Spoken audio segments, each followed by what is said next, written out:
Good morning, Dubai, the land of opportunity, the land of a business and leadership, land of tolerance. Today, I'm Laila Rahhal, founder of Women Business Circle and Business Gate. We're launching our first podcast, The Leaders Talk, because we've been inspiring from this beautiful country, UAE, and especially Dubai, about the leadership, how challenging the world. And we have our special edition with our special guest straight away from London, UK to UAE. So from UK to UAE, we're welcoming Sir Geoffrey Henderson-Searle, one of the leader in the technology, fintech, banking, investments, and one of the personality who been challenged by Dubai, and he shift his business from London to Dubai. So let's start our first edition welcoming Geoffrey Henderson-Searle. Welcome. Good morning, Dubai, and good morning, Layla. Thank you for that very kind introduction. So we are moving to the first question, which it's related to the leadership, as we are in leadership talk. As a leader and as a pioneer of changing and challenging life of many entity and companies and personality, and with that transformation of digitalization and many consultancy you give as trustee board in many also organization. What challenged you as leader to move from UK to UAE? I think the decision was really simple. From a strategic point of view, we looked at the several things. We looked at the factors of the economics and geopolitical, and we found that with Dubai, Dubai doesn't only just bring international people together to build innovation, to build creativity. It brings investors. It brings go-to-market strategy. It brings new channels to market. And this was very inspiring for IBM and obviously to open IBEM Gulf here on the mainland, here in Dubai. Well, talking about MBA, I have to present him in proper way. He's one of the founder of ABM, and he will tell us more about ABM. But before that, Mr. Geoffrey, he's a senior independent digital non-executive director across regulation and technology and international security, which is cybersecurity. He is one of C-suite executive or uh, more than that, he's involved in building entities from scratch and giving the advisory consultancy, building the business, giving the orientation, doing the visibility study, guiding his client. And beyond than this, which we are talking, listed the company, tech, business, he's a philanthropist and he's a book writer, more than 10 books writing. And I want you, Sir Geoffrey, to tell me more about this. You're involved in many things, and still behind the curtain, you're doing a lot, not only for business, either do for humanity. Let's start about business. Can you tell us what MBA as a trust builder? Because I see your book, we're going to talk about it, about the trust globally, but what is mean to you MBA? So to start with your first question, because that's really important, I've been internationally, I've been studying the issue of trust across 121 countries that I've worked in. And the issue of trust has just eroded. It's got bigger, stronger, and bigger. The fact was, in business, we're seeing this diminish, but also erode the issue of trust. Now, if we look at some of the studies that have been put out into the market, certainly Gallup's latest is quite horrifying to see that 78% of all employees are not actually engaged with their workforce, with their companies. I did a piece of research a few years ago for a TV interview that I did on the 6 o'clock news in London. And when I completed that study, that showed that 69% of all employees did not trust their line manager, did not trust their CEO. Do we have a problem around trust? Yes. It was an imperative from IBM's point of view, when we started looking at the business model innovation, and we started to look at the business model canvas, and we started to study the culture canvas, that unless we were to actually help and support businesses have human-centered design and build psychological safety and well-being around their practices, then growth was always going to be a systemic problem. So this is one of the reasons why trust is so important and centered to everything we do around our organization. And where exactly you are implementing it? Because trust is mean a lot. Humanity, health issues, 100%. Building entities, a relationship between the CEOs, managing director, leaders, not only that, between countries. What is your vision when you write or you talk or you implement? What it was your vision? Globalization or build that trust in companies? When we started to study a lot around trust, and the leading organization in the world for trust is the Edelman company, and we started to look over certainly the last 5 years, we saw divided of countries, we saw polarization, we saw a divide in humanity and people. We started to see the failure in relationships, people's allegiances and relationship with governments, people's relationship with their business and their peers. But more importantly, we started to see an erosion around the very basic relationships at home. This caused us to want to create a heightened but greater awareness around why we need trust. We are talking about something far greater than just a subliminal word. We're talking about economics. We're talking about country, relationships, and growth. And we're talking about creating impact in the world across societal. And that comes from trust. And that's why it's come this beautiful book. From where you got the idea? It's from all what you've been through during the companies and meeting the leaders, because I know you travel a lot to many countries and you meet a lot of different entity, different nationality, different culture, different religion. And how you align that to come to trust paradigms. The Trust Paradigm is a book which we really wrote on the basis of being able to help and support people through their journey. The mistrust that I talked to you about before, whilst it's a negative connotation, what we try to bring is inspiration to leaders, okay, motivation to leaders, to say, look, we can rebuild trust if you use a certain set of techniques, models, and an ability to commit to trust. Now, boards of directors now are starting to look at the chief trust officer on the board of directors, because they have to now deal with the situation, which is really about ROI, financial and measurement around trust within their organizations, which is, the sentiments really behind why we wrote the book. And how many days it took you, or how many weeks, or many months? Because I read a part of it, there is a lot of testimony which you are giving, and you talking about a lot of trust and wisdom. For me, this is a wisdom book, and it was, I think, the bestseller, right? 100%, it's a bestseller. So let's talk about trust in digitalization. Data trust. Yes. Look, we're in a very interesting moment around technology, and in particular, we start talking about AI, and everybody wants to talk about AI. We've got a lot of technophobia around certain leaders, and this is a big problem, because the problem we have got is that whilst AI is doing many wonderful things at the speed it's doing, the fact is, unless we've got data trust, and that comes from having data quality, clean data, we're not going to be able to accelerate even further. And that next leap is the quantum, is the whole quantum episode. I said in my last book, which was the Purposeful Discussions, I saw a fourth and fifth industrial revolution coming together.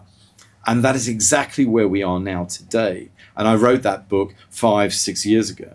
So where we are today is that revolution Exactly. is building. And if people don't take the measured steps, this is not just regulatory, this is in their standardization within their organization.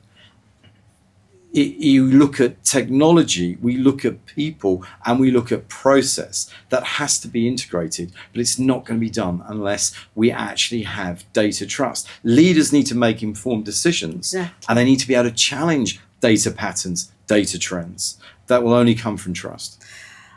Well, as we are talking about leaders talk, and you are one of the leader in transformation, digital transformation, you are one of the leader in digital transformation, and you see during two generation how it's been that big swap and flip of the technology. Before we have metaverse, today we have AI, tomorrow we have a robot. And as a tech person, involved also in the banking and fintech and investments, where to see the AI and the protection of cybersecurity will be aligning together for best future for investments and banking and business, because you are businessman too. 100%.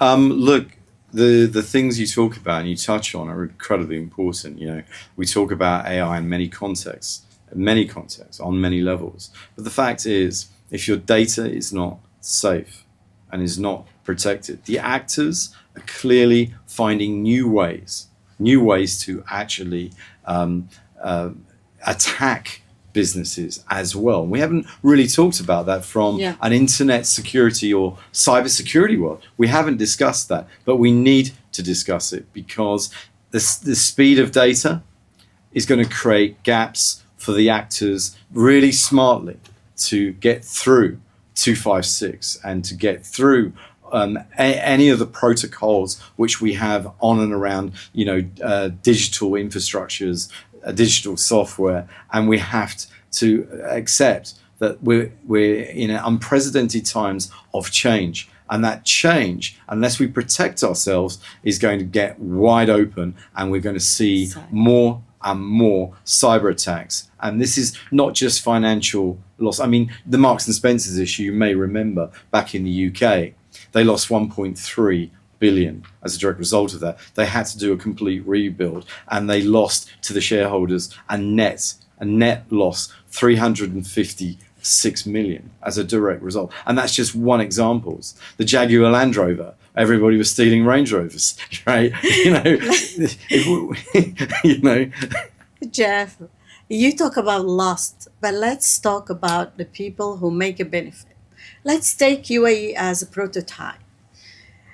Today, they invest a lot on AI, and big amount in AI for transformation. And we've seen a lot of other countries investing in technology, and that is the future.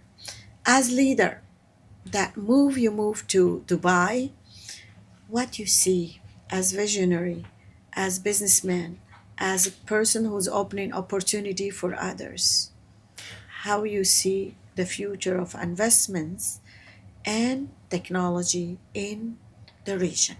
For me, the UAE is spearheading and pioneering a new future. As a leader, you cannot help but feel the energy of the communities and the people.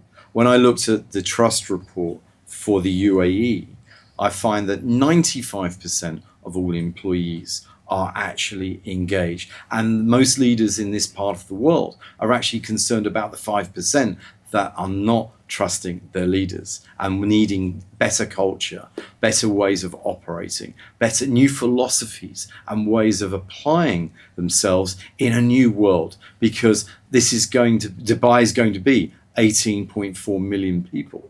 Okay, this is going to happen. The transformation that Dubai is happening, and business has to align itself to these values in order to create the foundation for growth. So welcome to UAE.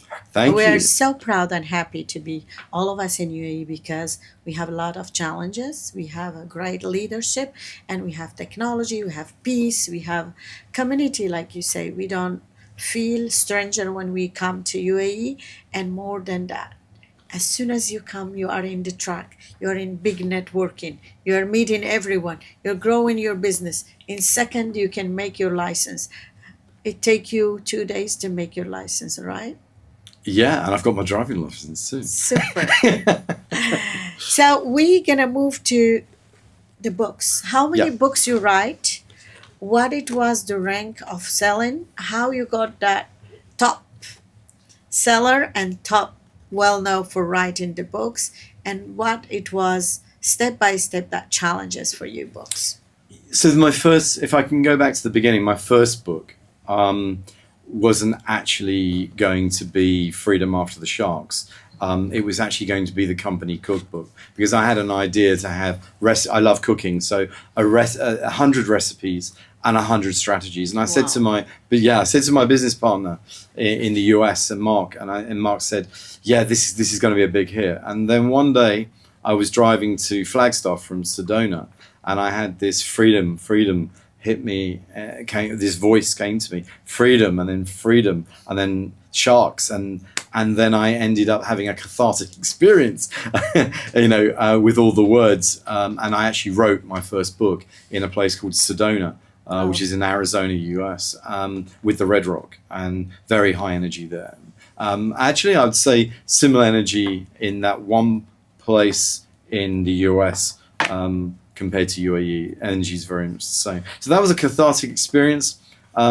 Everybody seemed to enjoy that one. That was about my life. It's a true story. So it's about everything that happened from birth right the way through to entrepreneur and businessman. And then I moved on to my second book, which was Meaningful Conversations. And that was at a time when, in fact, earlier we talked a little bit about Tony Robbins. And I like Tony Robbins because one of the big things that Tony brings is about how we need to unite together and bring communication back together, and the power of the relationship when we're together. And then I sort of moved on then sort of Purposeful Discussions, then Journeys to Success Volume 9, and then God in Business. I did a book called God in Business, and my chapter in that book is actually very much around the greatest thing in life is love, and what that means, self-awareness and love, and why we need more of that in the world that we operate in. And then the greatest book by far was the Trust Paradigm, and now Mark and we're working on a new book called Infinite Trust, which will be our next book. And that really means that we want trust to be infinite for societal to grow and to get back to the value systems and humanity and create more impact in the world, and to kind of put a block to the polarization that's going on. I mean, it's a big issue. I mean, I was an ambassador, I don't know if you know, I was an ambassador for Love 146, anti-child trafficking, for 10 years. And again, I was very passionate about we must stop this. We have to stop this. But it all starts with trust. Or everything we talk about, everything we touch around the relationship is trust. The Leader Talk is a show talk and podcast which is inspiring by a lot of leaders, CEO, founders, director, and managing director, and people who are leading with excellence, people who show the trust, who are building team, community, and empowering, uplifting, and upgrading other people to be as a leader. Because to us, a leader, it's not just a bossy, it's the one who making change and challenge and impact on the life of others. That's why we choose a leader's talk. Let's start again with Geoffrey. Sir Geoffrey, welcome again to the Leader's Talk. We're so happy to have you. And my next question is, as a trust board member for different company and newly used one, Business Gate Circle, what does mean to you Business Gate? And we are so happy and honored to have you with us in Business Gate as international leader on the business. Can you tell us more about your joining Business Gate Circle? Thank you. It's an absolute honor and privilege to be a part of Business Gate. I mean, I think I see from a leadership perspective that there are many organizations out there, but where it collapses is where you haven't really achieved the relationship, the level of relationship. That's integrity, that's character, that's working with like-minded people to achieve overall goals and objectiveness. So I think that what we've got with BusinessGate is an ability to build a truly trusted network of people, of like-minded people that want to achieve.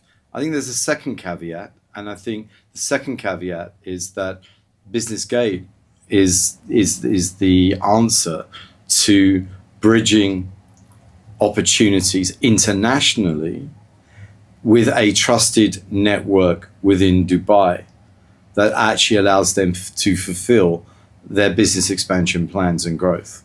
Knowledge, education, training, investment. These are all the key areas that most businesses need to not just survive, but to thrive. And what we're really describing is that BusinessGate has got that integrity, okay, that trust, but also, more importantly, that competence and experience to be able to offset that to the businesses that are part of the BusinessGate community. Thank you. And as you are a strategic partner with BusinessGate and MBA, I know you are doing a lot of training and mentoring, and also business entities. You are preparing leaders with your institute. What's the add value MBA will add to BusinessGate? Yeah, IBEM Gulf is all about, as I said before, bringing that trust, integrity, and experience to the Middle East. It's very much about business transformation for us. So we look at all of the elements. In the old days, everybody used to have a tick box exercise for things like business strategy, as an example. For us, that's not enough. You need to go to a granular level. So we bring a higher level of international experience. We bring a higher level of competence with our experienced team. And we bring the seniority of our leaders into businesses. I love that. We bring seniority to the business. I will say to you, you bring the excellence to the business, because I seen your portfolio, I seen your bio. It's a huge, even if I list it today, I need an hour shortcut. You are one of the person when you come to Dubai. I remember you tell me, I love this country and I am here to learn and to take and to give. So I remember you tell me I'm ready to do mentoring and to do training as philanthropy. And I know lately we opened the door with the students in Penali, and what you can offer to the young generation as leader. So you've hit on a very big subject, one that I've actually written a lot about. In the world, we talk about intelligences, and I think with the children, we talk a lot around IQ, and everybody's crazy about their level of IQ that they can actually achieve. For me, I don't just talk about the IQ. I talk about emotional intelligence. Excellent. I talk about DI, which Duke University focused on, which is called decency intelligence. I talk about SI, spiritual intelligence. Wow. And I've written an awful lot around the wisdom intelligence. And of course, the umbrella for all of these intelligences is trust. We need trust intelligence. Every human being needs to be able to develop these intelligences to be a decent human being that will survive in what can only be described as a fast-moving, disruptive environment. But you're going to need those intelligence. This is what I bring to the youngsters to help them, and more than happy to partake in presentations, to meet with the children and mentor them around some of these subjects. So what advice you can give to the young generation as a digitalization transformation? We see lately that a lot of young people wasting them time on surfing, on using AI in different way, and wasting time, and instead of going to knowledge, they go in more gaming, surfing on the internet. what you can tell them as tip to build them as future leader? We all have dreams, and if leadership is something that they have is a determination, I honestly believe that you can achieve anything you really want to achieve in life. The bigger question is, how much do you actually want it? And how much are you actually committed to the dream? For me, never give up on the dream, because once you've done that, you've actually resigned to failure. You need to be determined. You must have the tenacity, the boldness, the courage, but more importantly, you need to have the skills and competence and the ability to deliver. I've read a book recently which inspired me since I've been in Dubai, and that is His Highness's book around lessons of life. Truly an inspirational read. But what you always read in the book, that there is this positivity and this inspiredness to actually achieve things, and not just on a lower scale, but on a country scale, an international scale, and on a global scale. This positivity I talk about is positivity leadership, but it sort of moves into how leaders need to behave.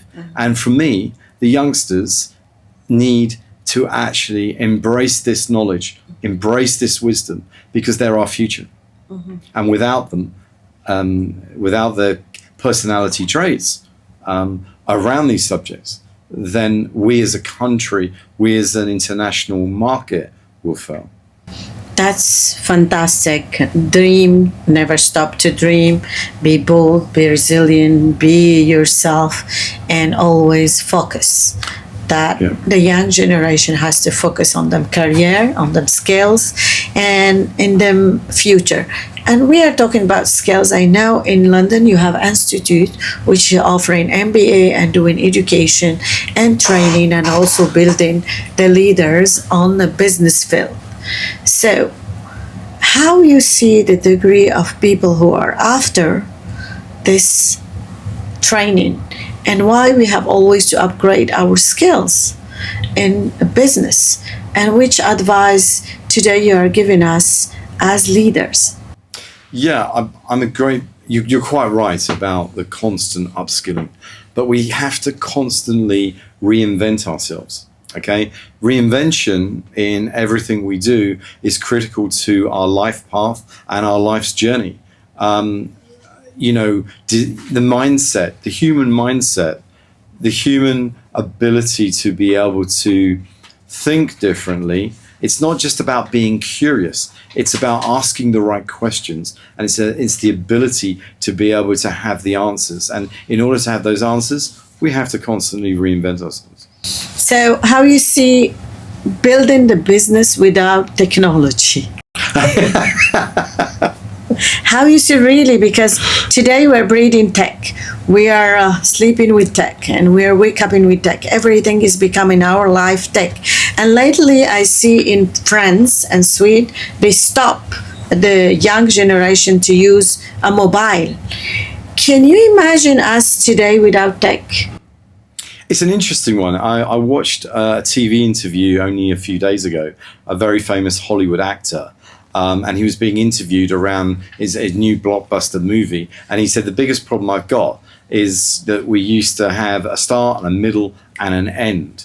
And at the start, we'd have an emotional rite of passage. We'd have a journey, and we'd always leave on an emotional high. To get people off their mobile phones to watch my film, I have to have blockbuster scenes in every part of the film to keep that thrill and that engagement process going through, right? And in the same way, focus is really important, because with the youngsters, they're like butterflies. They will hover around 1,000 things and they won't actually deliver a thing.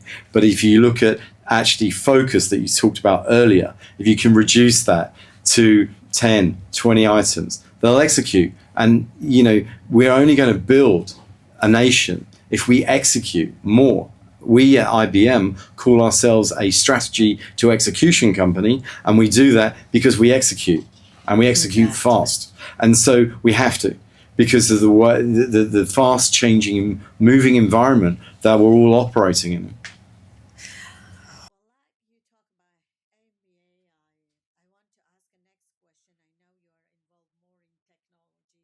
especially AI transformation. How to see today everything is become AI. Did AI change your model of business? How you will implement this artificial intelligence in our future business, because people now is the trend.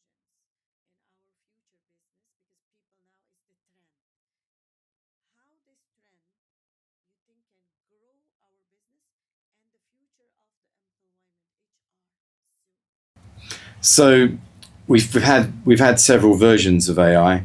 The biggest problem we've had is long range planning, because there is no long range planning. It's all immediate, immediacy around what we're doing. When I talk to my technology partners here in the region, in the UAE region, we talk about the need for more human intelligence integrated into AI, because we need a higher level of engagement and response. Now, if we take design-led thinking and innovation, which we focus on at IBM, it's one of our bigger areas, especially when we're looking at big multinational business transformation. The human intelligence part is absolutely critical, because you can have as much AI as you need to innovate, great, but it's application and it's execution and it's driving prosperity and growth for organizations that we need. And we can't do that without the human intelligence. Now, we are aware that in certain areas in the GCC, they've invested heavily in humane technologies. But human intelligence for me is people, technology, and process integrated in a human-centered way, that we can actually bring everyone together as one and not separate and divided. Well, we've seen marketing is become with AI, business plan with AI. In 2 seconds, Mr. AI can do for you all implementations. And even if you want some program, and now the cinema is with AI. The last news which we hear that Mr. GPT is making doctor. So you have AI doctor, soon is coming. It's a huge platform which going, you don't need a doctor. You ask him the symptom and he will give you prescription. He will give you prescription. Can you think that doctor AI will be closing door as businessman for the healthcare? And not only that, one guy approached me, I don't want to give the name of the company, from Switzerland, and they are having a robot who can do open heart. If we see the normal doctor, he's doing 17 hours for one open heart, this robot will do 17 operation a day. So the productivity is faster and the challenges are big, and of course economically, financially, it will be huge. But where we are, what you can advise as businessman, as also a leader, as tech involved and tech transformation person builder? I talk about two things now, because I think that is really important. The first thing is around AI ethics and AI regulation, which needs to be in play, because you can build things to do great things, but you can actually build things to alienate and do horrific things. So we need a regulation around ethics around AI and how that works within community and within country. I think the second thing is it's only ever as good as the way it's programmed. So it's all about data. And we talked about that earlier, and the data trust that I talked to you about before. I did a big presentation before I came to Dubai to Lloyds of London and all the insurance companies, talking about the very same subject. Trust at the most highest level, but bringing it back to the quality of the data, because why would you actually believe? The problem you've got with communities are, what do I actually believe? Because there's so much fake news now. You can do fake videos. You can have fake people. It's a bit like my book. My books have been written by me, 100%. The integrity, but also the way it's written. It has purpose. If you look at a ChatGPT version of my book, I'm sure you can make one, but you're not going to have the same empathy, the same compassion, the same tone of voice. And it's the same with AI. We have to have data trust, and we have to have humans that have the ability to challenge these data sets, to challenge data patterns, and actually come up with human intellectual solutions, creative solutions that actually are better than the aforementioned. On boards of directors are making decisions based on AI. Well, the risk management has just gone through the ceiling because they have to be challenged. Boards, the very nature of an executive board is the ability to have perspectives, creativity, innovation, and solutions to problems. Now, if we're not challenging AI, it could take us completely left field. Yeah. And we need to be driving innovation, people, and technology forward. And that is the key that's the key message here. Thank you so much. We know that AI is leading soon all the world with transformation and digital revolution with digital revolution. But like you say, Mr. Jeffrey, we have to put some norms, some regularization. We have to put some trust on between, because we cannot rely everything to computer, which is being built by humanity. And stay tuned next. What's amazing talking to you and inspiring as a leader today. We learn from you a lot of things, the messages for the people, for the wisdom, for the ethic, for the business collaboration, for moving from UK to UAE. It was amazing story. We still have another session because the journey is too long between the book of Trust Paradigm and between the book of Trust Paradigm book and other books. We've been surfing with Mr. Geoffrey in a long journey, which been really inspiring with different challenges, bridging economy and culture, and coming from another culture to Middle East and giving us the trust. So today, this trust, how you can give me quickly 5 tips to new generation about the trust, about leadership, about the business, about mentoring, about AI, roughly, quickly, to close this podcast, what you can leave us with today. And we are waiting you for next episode for sure. Excellent, thank you. And look, my tips around trust are: we need to trust, we trust more. I know I don't know what the translation in Arabic is, but certainly from where I'm standing, the relationship is absolutely paramount. We talk about people, but we need to talk about people not just from a transactional point of view. You know, we need to move to the 5D, and that's where the real relationships happen. And then you'll see things blossom in personal relationships, in business relationships, in government relationships, and what governments around the world can do together if they were to unite. I want to say that if we had more trust in governments, we may not have so many wars, right? I mean, that's a fact. So I think we trust is a very quick statement, but it's an important one, because we need to bring trust, equity, and you need to look at trust as a currency within our organization. The humanity in the UAE is beautiful. The ability to respect one another, the ability to be able to understand the value of one another.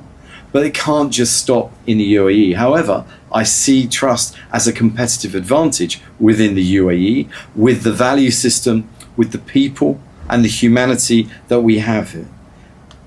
Maybe that's for the UAE to be a pioneer to the rest of the world, because of the severity of what I've described earlier in today's talk.